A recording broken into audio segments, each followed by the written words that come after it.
Gubernur Jawa Barat Ridwan Kamil mengungkap penjelasan soal kondisi jenazah sang putra Eril yang ditemukan dalam keadaan utuh. Hal itu dia sampaikannya melalui Instagram pribadinya @ridwankamil pada Jumat 10 Juni. Tak hanya utuh, Ridwan Kamil juga mengungkapkan jenazah Eril wangi meski sudah berada di Sungai Are selama 14 hari.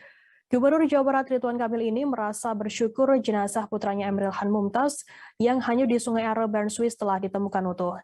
Eril yang sudah hilang selama 14 hari telah ditemukan di Bendungan Inghalt. Yang membuatnya takjub adalah walau sudah lewat 14 hari, jasad Eril masih utuh, lengkap tidak kurang satu apapun. Ridwan Kamil juga menerangkan bagaimana kondisi jasad sang anak. Ia takjub putra sulungnya ditemukan dalam kondisi lengkap meski sudah 14 hari tenggelam di Sungai Are. Melalui unggahan yang sama, Ridwan Kamil bersaksi jika jasad anaknya wangi seperti daun eukaliptus. Jenazah kemudian dievakuasi dan dipastikan jenazah tersebut adalah Eril.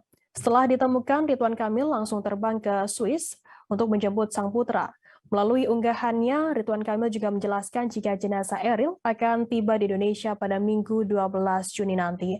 Sebelum dipulangkan, jenazah Eril disucikan terlebih dahulu secara syariat Islam di Bern, Swiss. Terima kasih sudah nonton.